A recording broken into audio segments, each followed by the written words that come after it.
देख रहे हैं, मैं इमरान खान हूं। नाजरीन, एक स्टेटमेंट है जो राणा सनाउल्लाह साहब ने दिया और ये बहुत अजीब स्टेटमेंट, यानी बार बार ये बात की जा रही थी गुज़िश्ता चंद दिनों से, जब से पाकिस्तान ने बोर्ड ऑफ पीस में शमूलियत इख्तियार की। डोनाल्ड ट्रंप के कहने पर इसराइल के साथ पाकिस्तान ने एक अपना पहली मर्तबा एक वर्किंग रिलेशनशिप बनाया।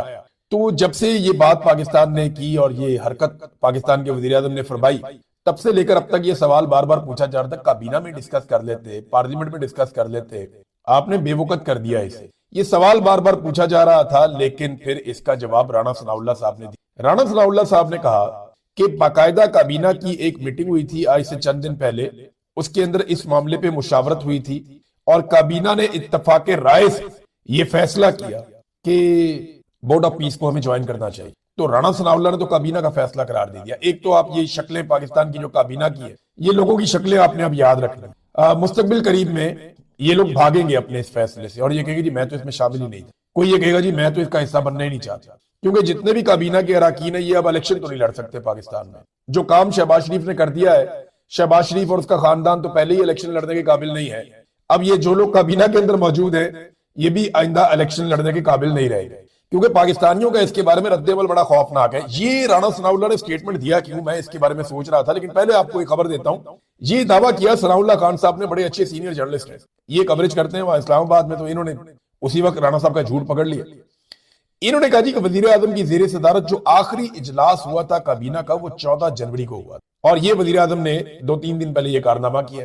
तो 14 जनवरी को जो इजलास हुआ काबीना का, अब वही एक काबीना का इजलास है ना जिसके अंदर ये फैसला हुआ होगा, तो उस इजलास के एजेंडे पर बोर्ड ऑफ पीस था ही नहीं। जब एक चीज एजेंडे पे ही नहीं है तो फिर आपने कैसे उसके ऊपर वहां पे इत्तफाक राय पैदा कर लिया।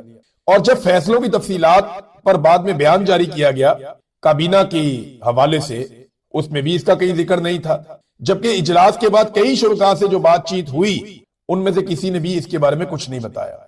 और राणा सनाउल्लाह साहब ने यह दावा क्यों किया, अब मैं आपको यह बताता हूं। ये पाकिस्तान टेलीविजन चैनल जो है ये बड़े लंबे अरसे के बाद लोगों की राय सुनवा रहा है। नॉर्मली अब टीवी चैनल जो है वो लोगों के पास नहीं जाते, लेकिन ARY पे दबाव डाला गया, कुछ और टीवी चैनल पे दबाव डाला गया और ये कहा गया कि आप इसके हवाले से राय आमा हमवार करें। DGISPR जिन लोगों को पसंद नहीं करते उन लोगों को भी बुलवाया डिजिटल मीडिया के और उन्हें भी रिक्वेस्ट की कि हमारे लिए कोई राय आमा हमवार करें। इसको एक मस्बत कदम के तौर पर देखें कि पाकिस्तान बोर्ड ऑफ पीस में चला गया। डोनाल्ड ट्रंप के साथ जाकर हम मिल गए, हम इसराइल की हिफाजत की जिम्मेदारी उठाने वाले बोर्ड के अंदर शामिल हो गए। अब ये डोनाल्ड ट्रंप का बहुत बड़ा कारनामा है इसराइल की। इसराइल डोनाल्ड ट्रंप का हमेशा शुक्रिया अदा करता रहे तो वो कम रहेगा, जो इसराइल के लिए डोनाल्ड ट्रंप ने कर दिया है। और डोनाल्ड ट्रंप ने जिस लेवल तक जाके इसराइल का साथ दिया, कोई ऐसा कर ही नहीं सकता। ना माजी में किसी और अमरीकी हुक्मरान ने अपने आप को इस लेवल तक जो है वो एंगेज किया इन मामलात में। तो ये डोनाल्ड ट्रंप की क्वालिटी तो है कि जिसका वो दोस्त बना उसने साबित किया दुनिया के सामने। बहरहाल चले वापस आते हैं पाकिस्तान वाले मामले में। पाकिस्तान में ना बड़ी टेंशन पड़ गई। DGISPR उन लोगों को बुलाकर कह रहे हैं जिन लोगों को DGISPR मुंह नहीं लगा रहे थे, उनको ये कह रहे हैं कि यार खुदा का वास्ता इसके ऊपर, या चले उनके अल्फाज ले रहे तो यार इसको पॉजिटिव ले आप, प्लीज इसको नेगेटिव ना ले आप पाकिस्तान की हुकूमत को, पाकिस्तान की सफारतकारी को शाबाश दें, उसे क्रेडिट दें और हर वक्त आप नेगेटिव ना सोचा करें। तो DGISPR को इतनी टेंशन तो है, यानी इसका मतलब ये है कि वो ये जानते हैं कि इसका इंपैक्ट क्या आने वाला है। तो छोटी चीज नहीं की इन्होंने बोर्ड ऑफ पीस में जाके, ये अभी और भी चंद चीजें इन्होंने फ्यूचर में करनी है, तो ये उसके लिए ग्राउंड बना रहे हैं। तो PTV के ऊपर जो है वो वॉक्स पॉप्स चलाए गए लोगों के, यानी ये लोगों की बातचीत सुनवाई गई कि जी बड़ा जबरदस्त काम किया जी, ये बोर्ड ऑफ पीस में जाके जी कमाल काम कर दिया जी, बोर्ड ऑफ पीस में जाके फलस्तीनियों की तो लहरें बहरे हो गई जनाब, ये तो हमेशा कत्लेआम खत्म हो जाएगा, नस्लकुशी बंद हो जाएगी, फलस्तीनियों का तो किस्मत संवर गई, पाकिस्तान ने कमाल कर, वो इस किस्म के जो है वो इकट्ठे करके चलवा दिया टीवी चैनलों। तो हमने सोचा हम भी सर्वे कर लें। तो एक सर्वे किया सदीक जान साहब ने, उसमें 96% लोगों ने कहा जी हम इस बात के खिलाफ हैं कि पाकिस्तान बोर्ड ऑफ पीस के अंदर जाए। मैंने एक सर्वे करवाया, मैंने जरा सर्वे एक अलग तरीके से करवाया और वो करवाने का मकसद ये था कि इन्होंने ना कुछ बोर्ड्स हायर किए हुए हैं और ये करते ही है कि आप कोई सर्वे करवाते हैं तो ये ऑटोमेटिकली पैसा लगा के उसके अंदर तो ये अपनी परसेंटेज बढ़ा देते हैं वोटिंग के अंदर। तो उसका एक तोड़ है बड़ा आसान कि आप लोगों को कहें कि कमेंट के अंदर आप 1 या 2 लिखकर जवाब दे दें। अगर आप ये चाहते हैं कि पाकिस्तान बोर्ड ऑफ पीस का मेंबर बने, अच्छी बात है, तो आप हाँ पे ऊपर क्लिक करें, 1 लिखें, और अगर आपको लगता है कि ये गलत हुआ तो फिर आप 2 लिख दें। तो हमने जनाब चेक किया, हजारों लोगों ने इसके ऊपर जवाब दिया, बहुत बड़ी तादाद में लोगों ने इसके ऊपर रिस्पॉन्ड किया اور 1% سے بھی کم ووٹ پڑے ہیں ان لوگوں کے جو کہتے ہیں کہ ٹھیک کیا پاکستان میں یہ بورڈ آف پیس کے اندر جا کر. یعنی اس کام میں جو وزیر اعظم شہباز شریف نے کیا، شہباز شریف کی حمایت میں 1% سے بھی کم، 200-250 کمنٹس کے بعد ایک کمنٹ آتا تھا، یعنی آدھا فیصد بھی نہیں نکلا. یہ حالات ہے. تو اب یہ پی ٹی وی جو چلا رہا ہے وہ تو 100% یہی چلا رہا ہے کہ جی بہت اچھا ہو گیا. لوگوں کی رائے بڑی خوفناک ہے. پاکستان کی ملٹری اسٹیبلشمنٹ اس سے ڈری ہوئی ہے. انہوں نے کہا یہ سارا ملبہ کوئی اور اپنے اوپر اٹھائے، ہم کیوں اٹھائیں خالی اپنے اوپر. لیکن ایک غلطی ہو گئی، فیلڈ مارشل خود پہنچ گئے وہاں پہ. ڈونلڈ ٹرمپ کو ملنا بھی بڑا ضروری ہوتا ہے نا، دال لگ جاتا ملاقات بھی ہو سکتی. تو فیلڈ مارشل خود پہنچ گئے سوئٹزرلینڈ میں، اور وہاں جا کے انہوں نے سامنے بیٹھنا بھی پسند فرما لیا. بقول انصار عباسی کے ڈونلڈ ٹرمپ نے کہا میرا فیورٹ فیلڈ مارشل کی طرح، وہ بیٹھے دکھایا بھی انصار عباسی صاحب کے بقول. یہ ایپیسوڈ بھی وہاں پہ ہوا. اب سوال یہ پیدا ہوتا ہے کہ یہ اس سے جان کیوں چھڑا رہے ہیں. دیکھیں پاکستان کی جو فوج ہے، ملٹری اسٹیبلشمنٹ نے ہمیشہ سے اس کے اوپر ایک کور بڑا زبردست بنا کر رکھا کہ یہ اللہ کی فوج ہے، یہ اللہ کے لیے لڑتے ہیں. کچھ عرصہ پہلے پاکستان کے آرمی چیف کا بھی ہم یہ سٹیٹمنٹ سن رہے تھے، فوجیوں کے ساتھ کھڑے ہو کر وہ کہہ رہے تھے کہ آپ اللہ کی فوج ہیں، آپ اللہ کے لیے لڑتے ہیں. یہ جو ایک مت بڑے لمبے عرصے سے چلی آ رہی تھی نا، یہ اب فارغ ہو جائے. جب یہ فوج غزہ پہنچے گی نا تو پھر یہ مت فارغ ہو جائے. یہ ایک پروفیشنل فوج ہے، یہ بالکل پروفیشنل فوج کی طرح لڑتی ہے.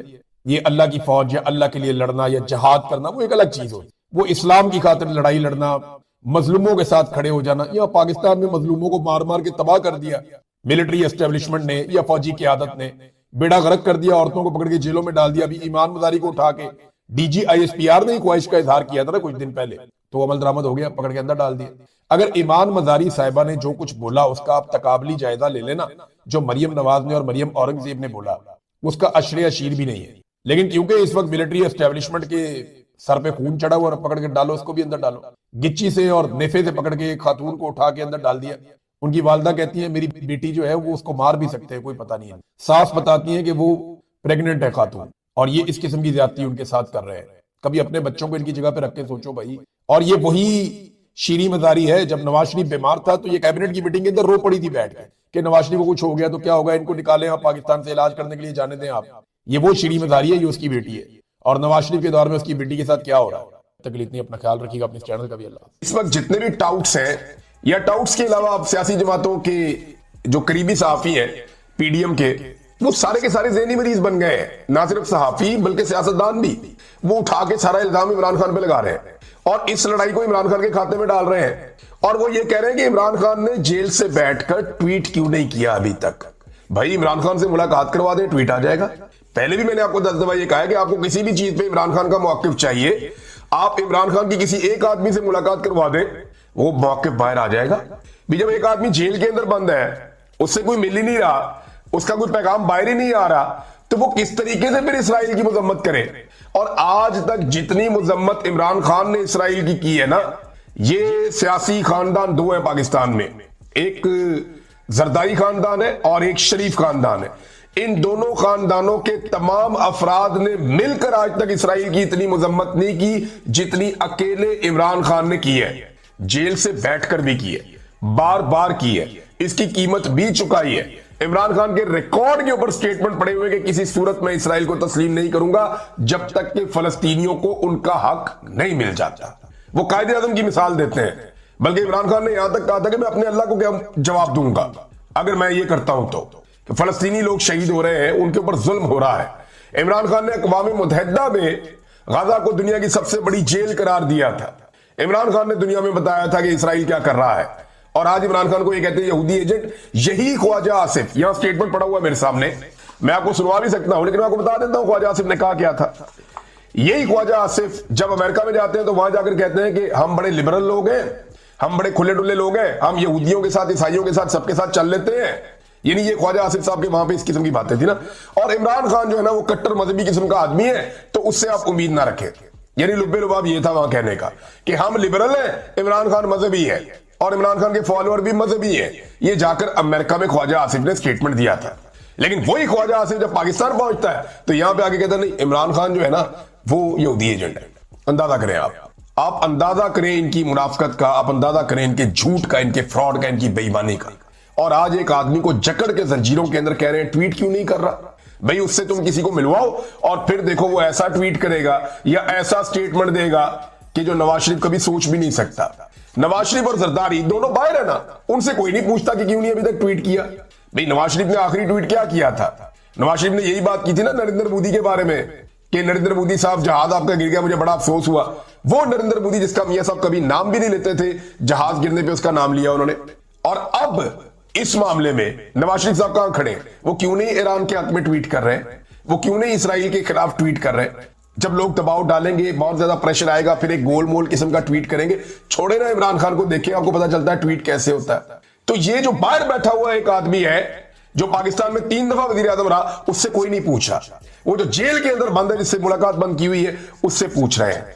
तो नादरीन ये इस वक्त सूरत हाल है।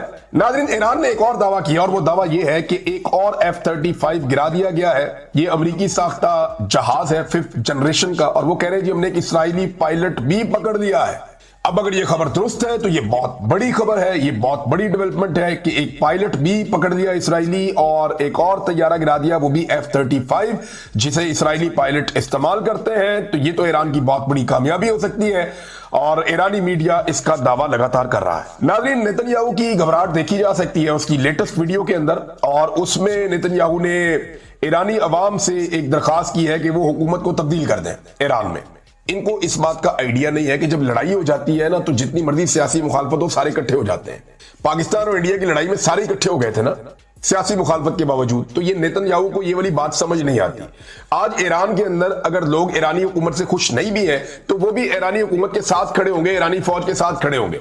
ये आप नहीं कर सकते। इसके लिए आपको 2 चीजें करनी पड़ेंगी। या तो इसराइल आकर ईरानी सरजमीन पे उतरे, क्या वो ये जुर्रत कर सकता है? कभी नहीं कर सकता, वो मुकाबला ही नहीं कर सकते इनका। या वो अंदर बगावत पैदा करें, तो वो बगावत तो हो नहीं सकती, उनका कंट्रोल बहुत अच्छा है। तो यहां पे नेतन्याहू की घबराहट और परेशानी नजर आ रही है, उसकी बौखलाहट नजर आ रही है कि अब वो ईरानी अवाम से भी अपील कर रहा है, क्योंकि मेरे ख्याल में उसको इस बात का आइडिया नहीं था कि इसराइल के अंदर जो इमारतें हैं वो ऐसे मलबे का ढेर बनेगी कभी, और ये ईरान कर गुजरेगा। इसमें एक चीज और क्लियर होती है, ऐसा लगता है कि इसराइली इंटेलिजेंस चाहे बहुत अच्छी है, लेकिन इस इंटेलिजेंस को ईरान की मुकम्मल सलाहियत का अंदाजा नहीं था। इन्हें इस बात का आइडिया नहीं था कि ईरान की सलाहियत किस लेवल पे है, और वो कहां तक जाकर अटैक कर सकता है, और वो क्या कर देगा। तो ईरान ने वो करके दिखा दिया। नाज़रीन, मैं कुछ और चीजें आपके साथ शेयर करूंगा नेक्स्ट वीलॉग में, क्योंकि ये लड़ाई अभी चल रही है और ये लड़ाई लंबी जाएगी, मुझे ऐसा लगता है। ये जल्दी रुकने वाली लड़ाई नहीं है। जिस तरीके से इसराइल ने इस लड़ाई को छेड़ा है, और जैसे अब मगरिब इसराइल के साथ खड़े हो रहा है, जैसे ईरान के साथ कुछ थोड़ी बहुत अलाइनमेंट हो रही है कुछ फोर्सेस की, तो ऐसा लगता है कि लंबी चलने वाली लड़ाई है, छोटी लड़ाई ये नहीं है। और ईरान बहुत बड़ी फौजी कुव्वत है, उसके पास बहुत ज्यादा हथियार है। ये आपको आने वाले वक्त में पता चलेगा। वो कह रहे हैं जी हम अपना खैबर मिसाइल जो है वो भी दागेंगे, और दुनिया हैरान हो जाएगी। दुनिया को तब पता चलेगा कि हमारे पास कौन सा मिसाइल है और हमारे पास कौन सी टेक्नोलॉजी है। पाकिस्तान को भी ईरान के साथ खड़े होना चाहिए। उसके रीजन है, उसकी टेक्निकल रीजन मैं आपको बताता हूं वो क्या। जब इंडिया ने पाकिस्तान के ऊपर अटैक किया ना, तो इसराइल ने पूरी सपोर्ट की थी इंडिया की, और वो एक मर्तबा नहीं की, वो हर मर्तबा की है। इसराइली वजीर आजम का स्टेटमेंट मैंने आपको कल निकाल कर सुनाया था, जिसमें वो ये कह रहे थे कि हमारे पास मौका था, हमें चाहिए था कि पाकिस्तान को रोक देते कि पाकिस्तान एटमी कुव्वत ना बनता, यानी उस वक्त ये पाकिस्तान पे अटैक करते इंडिया के साथ मिलके, और ये चीजें थी भी। लेकिन अब आप ये देखें ना, पाकिस्तान सबूतों की बात कर रहा है, पाकिस्तान चीजें दिखा रहा है कि किस तरीके से भारत ने जो हथियार इस्तेमाल किए पाकिस्तान के खिलाफ, उनमें इसराइली हथियार भी इस्तेमाल किए। ये पाकिस्तान की जानिब से दावा भी किया गया था।